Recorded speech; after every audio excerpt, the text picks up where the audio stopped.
سلام دحن دوعيلكم زخوركم تملكتنا على سنبت قطري ساعة 6 فران زحرنا يم زيناتات حزه قريب لهو مس زيناتات الساعة هافت غورو بمداي ملكت ቋንቋ ድማ አለምፀሐይ ሓጎስ ምስ መላ ሰማያ ስቱዲዮ ቴሌቪዥን ትግራይ ሓቢርናኩም ክንጸንሕና ንምክታልኩም አቀድመ ይመስግን አበ ጉራ መሬት ዝረ ጸገም ናብ ተሐታትነት አይወረደን ክብሉ አባላት ቤት ምኽሪ ከተማ መቀለ ገሊጾም ዝምልከቶም አካላት ድማ ነቲ አበ ጉራ መሬት ዝረ ዘሎ ሰፊሕ ጸገም ስርዓት ንምትሓዝን ተሐታትነት ንክረጋገጽን ዝተጀመሩ ስራሕቲ ከም ዘለው ገሊጾም እቶም አባላት ነዚ ዝበሉ ቤት ምኽሪ ከተማ መቀለ ረብዓይ ዘበን መበለ 38 ስሩዕ ጉባኤኡ አበ ዘሳልጥሉ እዋንዩ ገብረ እግዚአብሔር ገዳሙ ነዚ ዛዕባዚ ብዝርዝር ሒዝወሎ ቤት ምኽሪ ከተማ መቀለ ረብዓይ ዘመን መበለ 38 ስሩዕ ጉባኤኡ አበ ዘሳልጥሉ እዋን በከንቲባ ከተማ መቀለ ዶክተር ረዳ በርሀ ጸብጻባ ፈጻጽማ መደባት ቀዳማይ ፍርቂ ዓመት 2018 ዓመተ ምህረት ዝቀረበ ኮይኑ ኣብ ዝርያት ዝቀረበ ጸብጻብ ድማ ቋሚ ኮሚቴታትን አባላት ቤት ምኽርን ኣብ ስርዓት ቤት መዘጋጃም ምጉታት ፕሮጀክታት ጸገም ምሕደራ መሬት ጸጥታን ተኣረምቲ ሕግን ዝረአ ጸገም ሕቶታትን ርእቶታትን አቅሪቦም ናይ ከተማ መቀለ ናይ መሬት ምሕደራ መዓዝ ይፍታሕ ሕድ እኮ ጠቅልና ተጠዊልና ليز كاين اشعار تطويلنا ستراس واحد خي وهاون بزحته من قلت عنيه كذا لا يزرلو مريض دلايوم بزحيو يجيو قم ساعتها مسارتها مفتحي انت عايز قلت كابيني تحزاسو او مسل كروم زقبهم موقعتي ابدق له او وشطون قالو ممحياش لو زي تقليلو كقرف قلت افخاك استخاخل له وينا يلنا قميطنا لنا مالتي بيت صحفتات حلفت تواهيلهم استمدوا نتحت نخفل ختماتات عم دقاف باب مويقولنا نقفكا قطير كايبكا قطير كام مقبال انتاينا نمسل زلنا عمم راح يترفنا دا يكون انزلو تهزو ينطرطر دا يكون انزلو هزو زي طلبو طابياتات زي صدقو كفل كتما ابو بروسس حزو زي مصاي سقيلو تسرح دما بزحيو يجلس انت تواهيلو شوعت سايتات نصاف امنكو هنجلص نخلينا زتقدفو سرح له ويلو زبيت مخرزي زصدقو بملكع كونتينرات زوها مسرحي باغواوي محادر كم زيلون غليصم ابدا نايدا انت زلسي شد ابدا حلف عمل عنايو لزون عنايو فتحاونتي يلن محضرهم باغواوي محادر نمن دايسقم زيوسد هذا كده تطلعوا كونتينرات يوهاب ذكاري تطلعوا أبتغات بيراتات نيوه كيفكم رأي شدات اللوا نباني نقالته هاي لنستهانس أمانتي معات بسرح سئنت إدنانا من نقطة والناس أنا زي ما حدا راف صراح زيو على معات هفت فاسيسوان تطو زلالو عبز حلفونا العناية حزوني دقم له ቁርጸኛ ዝኾነ ስጉምቲ ተወሲዶ ፍስራሕ ዘያኣትዋል መንገዲ ታይ ከንቲባ ከተማ መቀለን ካልኦ ዝምልከቶም አመራርሓን ድማ ነቶም ኣብ ጉራ መሬት ጸገም ጸጥታን ምሕደራ መስርሕን መሸጥን ስርዓሉ ሕቶታት እውን ምላሽ ይቦም ኣብ ኩሎም ክፍለ ከተማታት ኣብ ብዙሓት ጉዳያት መዛግብቲ ተጠዊሎም ቶም ፋይላት ተጠዊሎም ዋና ኦዲተር ኦዲት ክገብሩ ኣብ ኩሎም ሸውዓተን ክፍለ ከተማታት ኣትዮም ኣለው ኣብ ዝተመረጹ ድማ ጸረ ግዕዝና ስራሕትን ክሰርሕ كم كفلة كتما دما وشوعتن كفلة كتماتات بكتما زمرح حيل عمام تطايشو استورروا مريتات نكملسو حافت حزون منقستن نام منقستن كملس نايفزو كملس استجمروا صراحة اللو قدنا دما استورر مريت نام مريت بانكي سايت بلان لا تسرح له نام مريت بانك نكاتي صراحة تجمر له نافلينا ناقمقمنا مريتنا نهفتنا ناصارينا مردأتا وزرخونا اللو نحقز أتنا يملو بوطرح زودا غن يكونن قصال سرح زدل يمخانو نمحباريو جمرنا سرح تغن لي حقنا بزفقدو ناي كونستراكشن حق بزفقدو حتى ناي محبراو زرف بزلولو افت خباب بزلو كونتراكترات دما افت سرحهم توسخ سرح توهيوم كسرحو يتغيرو زخور بيت مخر بذكر دولو مالت بخالي بزي چرتا بزي كاب سرعه وصا زخد خمزي يكونن صبو سرح يو تسريح زبل رؤيته يزلنا مالي مسناي جزاوي مسرحن مشهتن زلفت حاونة تخكل يو كم كتما مقالة بعسرت حدا مرئي نتبتات جمجمنا كفتهم زقمتنا يوم أو قد صالي مفتحك قمة الله منا زقمتنا يوم جزاوي مسرحن مشهتن يو أفتحوا نتو مسرتها وتسجم الليلنا تردادنا أنا وقال سأتينا لنا ትካላት ፋይናንስ ካብ ዝህብዎ ኣገልግሎት ፋይናንስ ብተወሳኺ ኣብ ስራሕቲ መሰረተ ልምዓት ዝገብርዎ ተሳትፎ ክጠናኸር ከም ዝግባእ ምምሕዳር ከተማ ውቅሮ ገሊጹ። እዚ ዝተገለጸ ማሕበር ሕብረት ስራሕ ዕቋርን ልቃሕን ኣሚጎስ ኣብታ ከተማ ዝሰርሖም ፕሮጀክታት ልምዓት ኣብ ዝተመረቐሉ እዋን እዩ። ንጸብጻብ ታደለ ዳኘው ደረሰ ብርሃነ ከም ዝስዕብ ቀርቦ እዩ። ማሕበር ሕብረት ስራሕ ዕቋርን ልቃሕን ኣሚጎስ ኣብ ከተማ ውቅሮ ብ5 ሚልዮን ብር ወጻኢ ዝሰርሖም ፕሮጀክታት ልምዓት ተመሪቆም። ከንቲባ ከተማ ውቅሮ ኣይተ ሙሉ ማሩ ትካላት ፋይናንስ ካብ ዝህብዎ ኣገልግሎት ብተወሳኺ ኣብ ስራሕቲ መሰረተ ልምዓት ዝገብርዎ ተሳትፎ ተጠናኺሩ ክቕፅል ከም ዝግባእ ኣገንዚቦም። መንግስቲ ኣብ ዘይበፅሖም ክፍተታት እውን ክምልአለኒ ኢሉ እዚ ከባቢ እዚ ከልሙዕ እየ ኣብ ስነ ከባቢ ናይዚ ከባቢ እውን ናይ ባዕለይ ኣስተዋፅኦ ክዋፅእ ኣለኒ ዝብል ሓላፍነት ወሲዱ መላእ ሰራሕተኛታቱ ኣሳቲፉ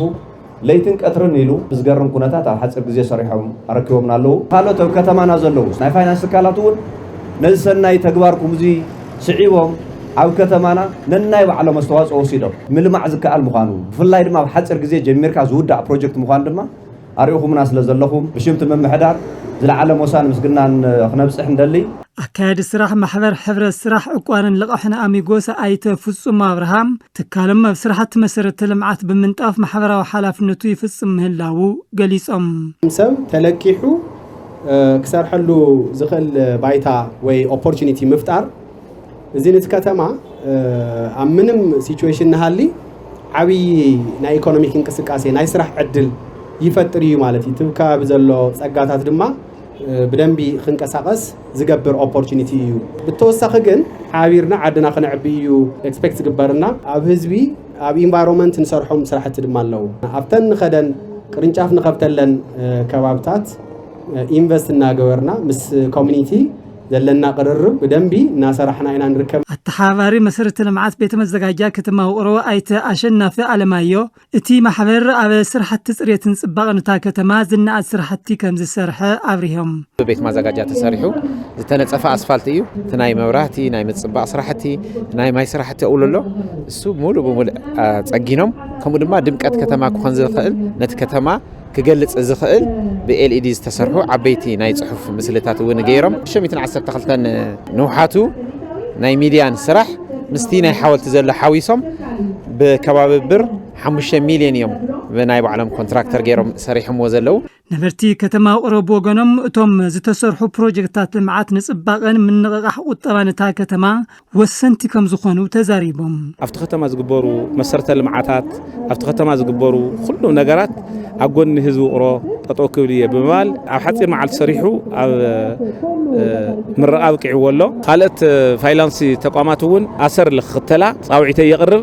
እዚ ተኣዩ ከምጽእ ኢኮኖሚ ረብሓ ነቲ ሕብረተሰብ ሩይ ለውጥ እዩ። ለኣብነት እዚኣ ባዕላ ሃሚላኒ ኣትሪኣ ኣለኻ ማለት እዩ። ኣብዚ ንመዓት ስልጠና ኢልካይደሉ ከም ትርሚ ዝበሃል እያብስሩ ብዙሕ ተኣከብቲ ኣለዋ እሞ ሕድሕድ ወሲዱ ማለት እዩ። ትካሉ ብፋይናንሻል ድዩ ብምኻር ድዩ ብኢኮኖሚ ድዩ ተሓጊዛ እዛ ከተማ እዚኣ ውቅብቲ ጽሪት ኮይና ክሪኣ ይልደላና። ከተማ ውቅሮ ማእኸል ስሕበት ቱሪዝምን ዋዕላን ብምዃና ነዚ ዝምጥን መሰረተ ልምዓት ክስርሐላ ከም ዝግባእ ድማ ኣብቲ እዋን ተሓቢሩ። ዩኒቨርሲቲ መቐለ ካብ ሃገረ ቻይና ዝመጹ 37 ዓለም ለኸ ተምሃሮ ብኻልኣይ ዲግሪ ኣመሪቑ። እቶም ተመረቕቲ ተምሃሮ ኣብ መላእ ሃገር ብዝተፈላለዩ ሞያታት ዝሰርሑን ዓበይቲ ፕሮጀክታት ዝመርሑን ዘለዉ ብምዃኖም ዳግመ ህንጸት ትግራይ ልዑል ብጽሒት ከም ዝህልዎም ፕረዚደንት ዩኒቨርሲቲ መቐለ ዶክተር ፋና ሓጎስ ገሊጸን መርሃው ተስፋይ ነቲ ስነ ስርዓት ምረቓ ተኸታቲሉ ዝስዕብ ጸብጻብ ኣሰናድዩ ኣሎ።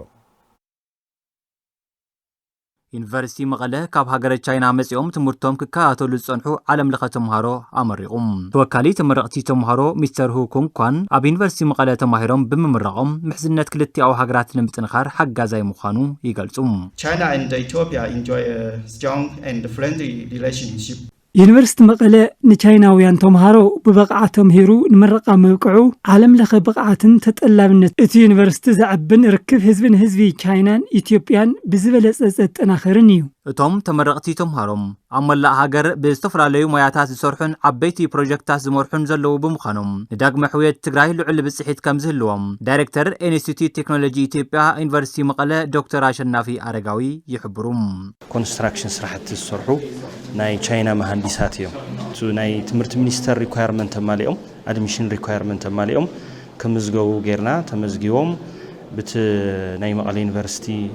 ريكويرمنت مسرت كالأي ديجري كورس وركنا بروجكت ورك وديهم لو ما أنت تمرقهم لو بزح نجار كبزنا أيوة بينا تسفى نجبر بقدامنا توم سبات بزح بروجكت سرح لمنزل لهم يوم كافت مرتب العلي يوم تأسسار مزياتهم عبيت بروجكتات يوم زمرة كاب نوزحتهم ناي ستيت كامبانيو ناي تشاينا منغستي كامباني تاتيو سلازي قليل نيتورك يكون فتره لنا مالتي اب تግራይ ውን ቅድም ሕዚ ተጀሚሩ ነበረ በቻይና ካምፓኒታት ዝካየድ ነበረ ፕሮጀክትታት ውን ተቋሪጡ ዘሎ እሱ ውን ኣብ መቕጻል ዓብይ ሓገዝ ክህልዎም እዩ ዩኒቨርሲቲ መቐለ ዓለም ለኻውያን ተምሃሮ ተቐቢሉ ንምረቓ ብምውቅዑም በብርኪ ሃገርን ዓለም ለኸ ተሞክሮ ንምልዋጥን ሓጋዛይ ከም ዝኾነ ፕሬዝዳንት ኢቲ ዩኒቨርሲቲ ዶክተር ፋና ሓጎስ ይገልጻ داغم حويت أكلنا كون خون سرحتات لنا كون حسوم زنا علم لخاوينتنا انترناشناليزيشن سرحتي عطنا هي خام قصار بلبل أكلنا يلخون أيوب الخال أجزينا نقول لنا زم الرقة عم وحنت برنامج انجينيرينج طرحيا نيرة لو ما عملت إيه وسخنا لنا غصل عملت خلت حدشت برنامجات لك نجمرينا أب إثيوبيا طرحت لي هنا أب إيست أفريقيا كينيا صوماليا ساوث السودان قالوا لنا وملا خفتنا كنخدنا بقصالت زرقحنا مقله يونيفرسيتي لا قفحك خد بفلاينا اونلاين تمرتون خزي اب قربا كنجمرينا لنا تسفا نقبل لنا اب تግራይ ለሎ ዩኒቨርሲቲታትና ለክ በጽሐየ ግን ነውሕ ጊዜ ወስደለን ግን አይግባይهم ትላና ለወሰደልና ወይ ያድሃሉት ዩኒቨርሲቲታት ለወሰደለው ማለት ፍላይ خዚ በኦንላይን ዓለም መብለሎ ቦታ ኮይኑ ምኽሮክ ወሰደብ ለኸለሉ ደረጃ ይተበጽሕ ለሎ ስለዚህ ቀልጢፍና ኩልና ተሐጋጊዝና ለኦንላይን ትምህርታት ናአተሉ መንገዲ ተሕዛ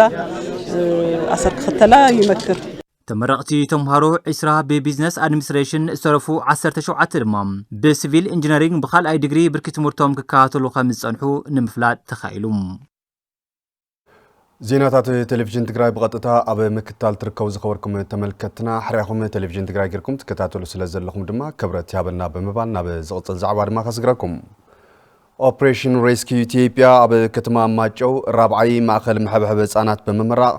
ዕላው ስራሕ ከም ዝጀመረ ተገሊጹ ኣስናቀ መሐመድ ንዘዋደዶ ጸብጻብ ጎይቶም ንጉስ ከም ሳብ ቀርበው ኦፕሬሽን ሬስኪው ኢትዮጵያ ጨንፈር ትግራይ ኣብ ከተማ ማጨው ዘህነጾ ማእኸል ምሕብሕብ ህጻናት ቅድሚ 10 ዓመታት ኣገልግሎት ክጅመረ ተሓሲቡ ዋላንተ ነበረ ብሰንኪ ለበዳ ሕማም ኮሮና ስዒቡ ድማ በቲ ጆኖሳይዳዊ ኩናት ተጓቲቶ ምጽንሑ ዳይሬክተር ዓለም ለኸ ትካል ኦፕሬሽን ሬስኪው ሚስተር ማርቨል ኣዘኻኺሮም ነቶም ዝነበሩ ዕንቅፋታት ብምስጋር ድማ እቲ ማእኸል ዕላዊ ስራሕ ብምጅማሩ ከም ዝሕጎሶምን ንዕውትነቱ ኣድላይ ደገፍን ክትትልን ከም ዝገብሩን የረጋግጡ This new center was a plan first discussed in 2016. እዚ ሕዚ ተኸፍቱ ዘሎ ማእኸል ቅድሚ 10 ዓመታት ብኣቋፅረ ፈረንጂ 2016 እዩ ክኽፈት ተሓስቡ ነይሩ ብድሕሪ ኮሮና መፁ ቅፅል ድማ ኩናት ኣጋጥሙ እዚኦም ብምልኦም ከበድቲ ፈተናታት ኮይኖም ጸንሖም ድሕሪ ሰላም ውዕሊ ፕሪቶሪያ ግን እዚ ደስ ዝብል ማእኸል ምሕብሕቢ ከፊትና ንመርቕ ኣለና እዚ ድማ ናይ መጀመርያ ምዕራፍ ከም ዘይኮነ ኢና ንቆፅሮ ህፃናት ተሓጊዞም ኣብ ዝሐሸ ብርኪ ንኽበፅሑ ክንሰርሕ ኢና መስራቲት እቲ ማእኸል ዝኾነት ሻኖን ቦይ ብወገና እቲ ማእኸል ኣገልግሎቱ ዝያዳ ንኽሰፍሕ ኣበርቲዓ ከም እትሰርሕ ትዛረብ ኦፕሬሽን ሬስኪው ከም ልቢ ውቅዒት ንህፃናት ጠጠው ዝበለ እዩ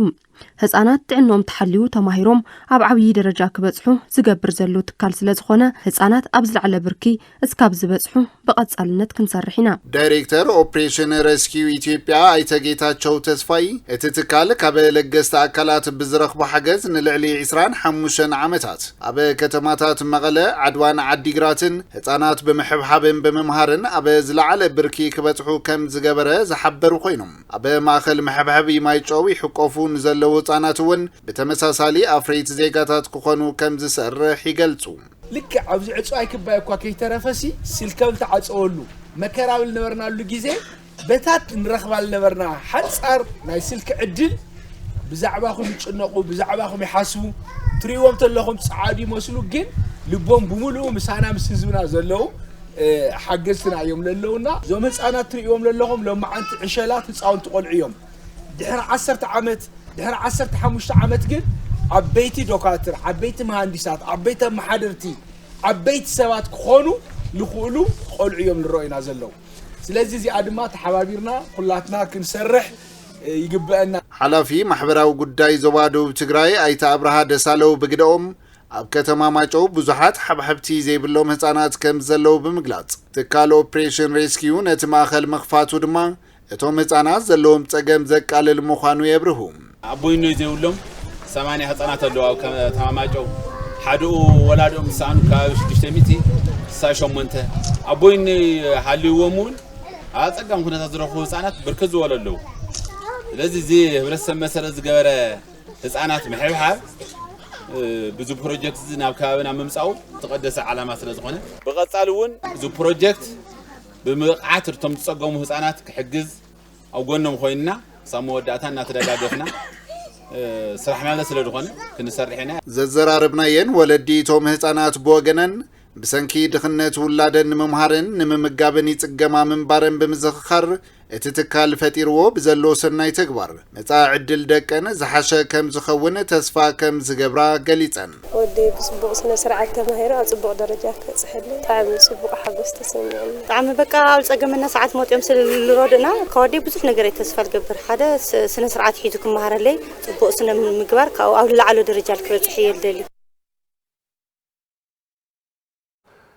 ማሕበር ስራሕ ሕብረት ኢንዱስትሪ ፍኖት ምስ ቢሮ ሕርሻን ሃፍቲ ተፈጥሮን ትግራይን መዳርግቲ ትካላትን ብምትሕብባር ሃፍቲ ዒቃ በአግሮ ፕሮሰሲንግ ናብ ረብሓ ንምውዓል ኣብ 12 ወረዳታት ትግራይ ይሰርሕ ከም ዘሎ ፍሊጦም እቲ ትካል ንሓረስቶትን ክኢላታት ሕርሻ ዞባታት ደቡብን ደቡብ ምብራቕ ትግራይን ኣብ ፕሮጀክት ልምዓት ተኽሊ ዒቃ ድሂቡ ስልጠና ሂቡ ገብረ መድህን ተወልደ መድህን ተወሳኺ ዘሎ ማሕበር ስራሕ ሕብረት ኢንዱስትሪ ፍኖት ምስ ቢሮ ሕርሻን ሃፍቲ ተፈጥሮን ትግራይ ብምትሕብባር ንሓረስቶትን ክኢላታት ሕርሻን ዞባታት ደቡብን ደቡብ ምብራቕ ትግራይን ኣብ ፕሮጀክት ልምዓት ተኽሊ ዒቃ ዘድህበ ስልጠና ሂቡ ተኽሊ ዒቃ ደርቂ ዝፃወርን ጠሊ ብምውሳኽ መፍረይነት ሕርሻ ካብ ምውሳኽ ብተወሳኺ ንምግብነት እንስሳ ንመድሓኒት ንባዮጋዝን ካልኦት ረብሓታትን ከም ዘለዎ ኣብቲ ስልጠና ተገሊጹ ሃፍቲ ዒቃ ናብ ረብሓ ንምውዓል ክሰርሑ ከም ዝግባእ ተወካሊ ቢሮ ሕርሻን ሃፍቲ ተፈጥሮን ትግራይ ኣይተ ተስፋይ ተኽለ ሃይማኖት ሓቢሮም ብዙሓት ዕድላት ኣብቲ ገባር ኣብ ኢዱ ኣለዉ ማለት እዩ ዒቃ ኣሎ ጉልዒ ኣሎ ካልእ ኣሎ ስለዚ እዚ ኣብ ላዕለ ብርኪ ክበፅሐሉ ዝኽእል ዕዳጋ እውን ስለ ዘለዎ ማለት ሕጂ ስለዚ እዚ ሃፍቲ እዚ ኣብ ሓፂር ግዜ ክንፈጥሮ እናኽኣልና ሻብ ሕዚ ክንድንጉይ ዘይነበረና ጉዳይ ማለት እዩ ሕጂ ጉልዒ 858,500 ልኹንታል ምሻጥ ማለት ጉልዒ ክንደይናይ ዝኣክል ጉልበት ነፍሲ ሰላ ኣብ ክትርእይዎ ትኽእሉ ኢኹም ሰልጠንቲ ሓረስቶትን ኣባላትን ማሕበር ስራሕ ሕብረት ኢንዱስትሪ ፍኖት ብሃፍቲ ዒቃ ተረባሕትን ምዃን ከም ዝሰርሑ ይዛረቡ ገባርታ ይጥቀመሉ ሓደ ለንህቢ ይጥቀመሉ እዩ ካልኣይ ቱ ፍግረ መሬት ይጥቀመሉ እዩ ሳልሳይቱ ኦምንዮ ተነዊሖም ግን ንዳስን ይጥቀመሉ ኢና ከዚ እውን ድሕሪ መንግስቲ ቆላሕታ ገይሩሉ ክንቕፅለሉ ኢና ማለት እዩ ሕዚ ተጀሚሩሎ ተኸላ ተጀሚሩሎ ናብ ምምራት ያው ክንከይድ መሽናት ገለ ሓንቲ መሽን ንምስራሕ ቃል ኣትዮምና ኣለዉ ንሳ ኣብ ተግባር ምስ በዓለት ትዕቃውን ኣሎ ስለዚ ተረባሕነት ንምርቃዝ ንቐጻል ክንሰርሐሉ ኢና ኣጠናኺና ንቕፅለሉ ኢና ወላሊ እንስሳት ላዕለይ ርእሱ ንጥቀመሉ ኢና ንሓመድ ድማ ኣይሰድድ ዓብዪ ጥቕሚ ኣለዎ ተወሰነ ተተኺልካዮ ድማ ባዕሉ ብባዕሉ እዩ ልባዛሕ ስእነት ስራሕን ስደት መናእሰይን ንምንካይን ማሕበረ ቁጥባዊ ፀገማት ማሕበረሰብ ንምቅላልን ዘድልዩ እታወታት ብምቕራብን ዕዳጋ ብምትእሳርን ማሕበር ስራሕ ሕብረት ኢንዱስትሪ ፍኖት ናይ በዓል ኣጃም ከም ትፍጽም ኣካብ ቦርድ እታ ማሕበር ኣይተመኮነን ጸጋይ ገልጹ ናይ ስራሕ ስእነት ፈጠራ ስደት ኣሎ ድሕሪ ድማ ስደት ፈጠራ ዓብዪ ቀውሲ ኣሎ ስለዚ ንሕና እንታይ ኢልና ንምጋስ ናይዚ ቀውሲ እዚ ናብ ረብሓ ምቕያር ይከኣል እዩ ነቶም ዕዳጋ ደልዩ ዕዳጋ ብምዃን ነቶም ፋይናንስ ደልዩ ፋይናንስ ምቕራብ ካብ ሓሳብ ክሳብ መጨረሻ ምጥቃም ዘሎ ኸይዲ ብምሉእ ኣብቲ ማእኸል ከም ሰንሰለት ኮይና እቶም ፀገማት ናብ ረብሓ ክትቅይር እያ ተመስሪታ ዘላ ንዑ እውን ከዓ ጀሚርና ኣለና ኣብ 12 ወረዳታት ትግራይ ሓረስቶት ብምውዳብ ዛጌድ ልዕሊ 1.2 ሚልዮን ፈልሲ ዒቃ ክትከል ከም ዝተገበረን እዚ ናብ ኣግሮ ፕሮሰሲንግ ብምቕያር ሃፍቲ ዒቃ ናብ ዝሕሸ ረብሓ ንምስግጋር ይስራሕ ከም ዘሎ ኣይተመኮነን ይረዱ ዝሕዝ ዘለውን ዒቃ ናብ ዕዳጋ ክነውዕሎ ዕዳጋ ሕዚ ናብ 35,000 ከባቢ ጽንዓት ኣለና 35,000 ንኹንታል ማለት እዩ ናይ ኮንስትራክሽን ግብኣት ኮይኑ ስለ ዘገልግል حزون كباري حزون عداقة الله مالتي نحن عداقة إكسبورت مقباري وانا علامنا والي أرجير كون إكسبورت مقبار نابقالي مهرتون وغياري اتي تكال 17 ترخل تشحن 18 عامة مرتون أو زوا مراء تقراي كتما عدقرات مسحارستوتن أوالاتون سرحتو كمز قمقما فليتو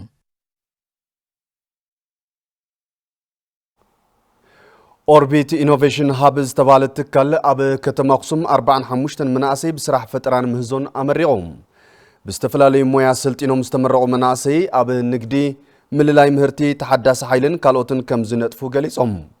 اتوم بمتحببار كوليجي بوليتكنيك حول تقسمن أوربيت إنوفيشن هابن باستفلالي عود مويا سراحن كفترو نسلست أوارح تمرتوم بزقبا كم استقطاتلو تغليصوم دين كوليجي بوليتكنيك حول تقسم أيتا قويتوم أدمقوم اتوم نمرق أزبقو مناسي بموياتات مانيفاكتشرينج كتما حرشا من معبال السوفتوير كل مدى نقدر نسرح كفترو بكل حساب تكبار نستدقفه تخطاط للسلطنة كمستوهابهم تزاريبهم وانا كايد سرح أوربيت إنوفيشن هاب أيتا قروم ماسفا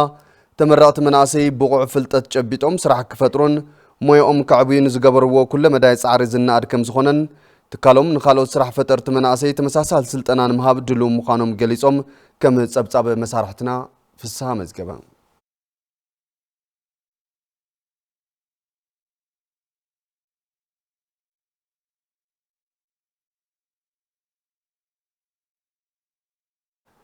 زخوركم تملكتنا على سنبت قطري ساعه 6 فرعان زحرنا يوم زيناتات زيوم نيرم سلات مكتالكم كبرت يابلنا ببزلخمو بروح على سنبت كونلكم تمنينا سلام